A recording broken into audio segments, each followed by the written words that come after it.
Hello boys. Let's talk about runners. It's a runner's mission to capture flags during the game. They naturally have a faster capture speed than any other class, as well as a better base speed. Some runners are fortunate to have a skill that helps them with movement like jumping or leaping forwards. Their stats are quite boring, but their skills and traits are what make them good.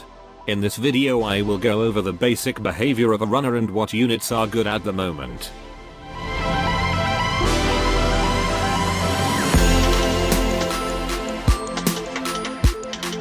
At the start of a game it is the runner's mission to try to take the middle flag. Runners have the best speed and are therefore the ones who can get there the quickest.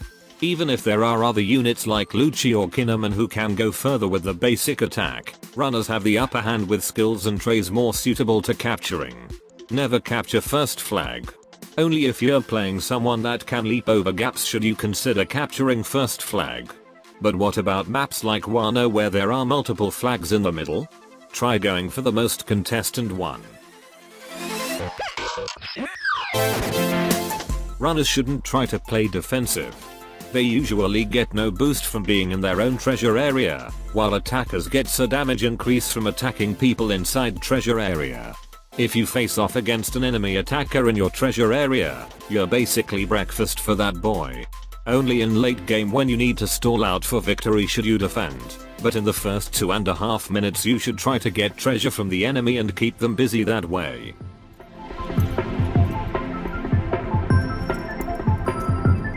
There are also different style of runners. Some have a more hit and run style to them, where you try to bait and outsmart your opponent to capture the treasure that way. Other runners are built with more attack, and have a possibility to even take on defenders. Try looking at what playstyle you like more before you decide on what unit you want to play. What treasures should runners go for? Try to avoid treasures with defenders at all cost, as defenders get amazing defensive boosts from being inside their treasure area. If you have a knockback skill on your runner, use it to your advantage so that you knock the defender away from the treasure. As a runner you also have a better base capture speed, being able to capture a full enemy flag in only 10.5 seconds without buffs. If your unit has skills made to knock back or stun the enemy, use them in such a way that you can get a chance to capture. Now, let's have a look at some runner units. These are the best ones in the game that will most likely carry you to SS if you play them right. Onami. She is a very tricky hit and run runner. She uses her ninja skills to trick the enemy and her shock to stall. Her traits are nice, having some good capture speed boost and skill cooldown reduction. Try to avoid taking hits to get the 50% capture speed boost.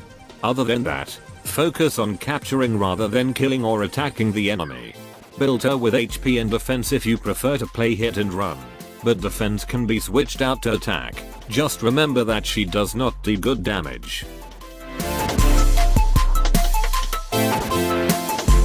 Marco. He has a flying skill which heals when he lands and a special buff that heals himself that he gets upon getting downed or knocked back. He also has a survivability trait that lets him stay on 1 HP. Attack and HP are a good build for him, and try to have skill 1 cooldown to get the flying skill back as fast as possible. He does not however have a capture speed boost, so keep that in mind when trying to capture treasure. Kaku. One of the fastest runners. His leap lets him be first in mid at the start. He is a hit and run build, so don't think you will gather a lot of kills with him. Use his skill 2 to stun the enemy and capture. He also gets a nice 50% capture boost when HP is over 80%, so try to stay away from fighting as much as possible. Build him with HP and attack and he should one of the best hit and run runners.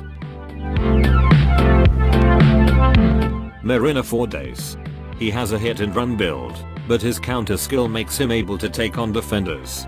The knockback can throw some defenders out of treasure areas, which takes away their damage reduction. His skill 2 is very slow and easily avoidable, but can buy you some time if you play it right. He also has a capture speed boost with a 50% boost when HP is over 70%, so try to keep yourself away from getting hit and use the counter well. Build him with HP and attack. Dressrosa Law. A runner built with good attack. His skill 1 lets you deal damage over time to the enemy and reduces their defense, while also boosting damage by 20% against them. His counter is also good, as it will boost your attack by 20% when successful, while the enemy will be shocked. He has a capture boost of 50% when HP is over 80%, but that's not a problem, as he can recover HP from using skill 1. Build him with attack and HP and he will be a top tier runner. Snakeman. He is a runner with good knockback and stalling abilities. Use his skill 1 to knock the enemy back and capture, and his skill 2 to stall when needed. He has a survivability tray, which is nice, as well as a tray that lets him heal up 25% of max HP when he captures. His resist stagger when capturing is almost amazing, as you can endure small hits from enemies. Build him with attack and HP.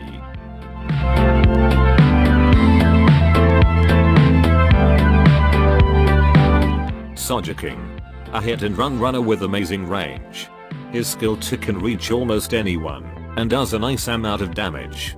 Skill 2 is also able to shotgun, meaning he can do good damage with it as well. He has a nice tray that boosts damage against enemies in their own treasure area, which really helps with his long range.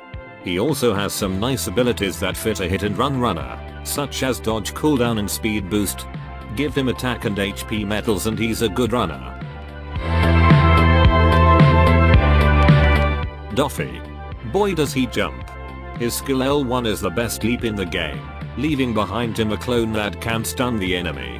He is also invincible while using the skill, so it's nice to time it well. He has a 50% capture boost if the enemy treasure gauge is over 50%, which is nice and lets him go capture unguarded treasure.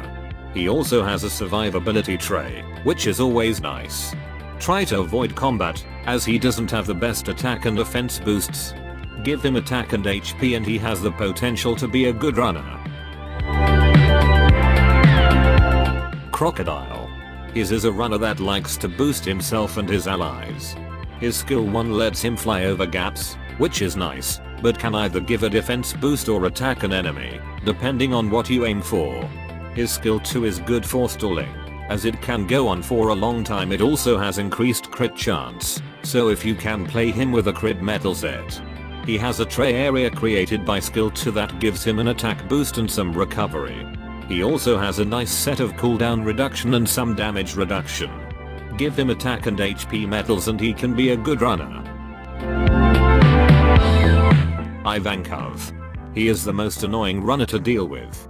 His hormone effect nullifies any positive stat boost, and skill 1 also gives a small defense debuff. He reduces both poison and a flame by 80%, which makes them not a threat. His recover tray is really useful and one of the better in the game, as together with the dodge cooldown reduction makes him really annoying to deal with. He is mostly a hit and run type, so use his skill 2 to knock the enemy away while you capture their treasure. He is quite bulky, so I'd rather give him HP and defense medals to help him with the bulk. Sanji. One of the better runners. Both his skills lets him surprise the enemy, either by flying in the air or teleporting close to them. He gets a nice heal from capturing 2 flags, but need over 70% to get the 50% capture speed boost, so try to keep that in mind. He has a survivability tray, which works well with his heals. But his best part is his attack and damage boosts. When an allies co he gets a short 30% attack boost, and from another tray he deals 30% extra damage to enemies inside their treasure area. Combine his damage boosts and skills and he is really good. Give him attack and HP. There you have it. Those are the best runners in the game.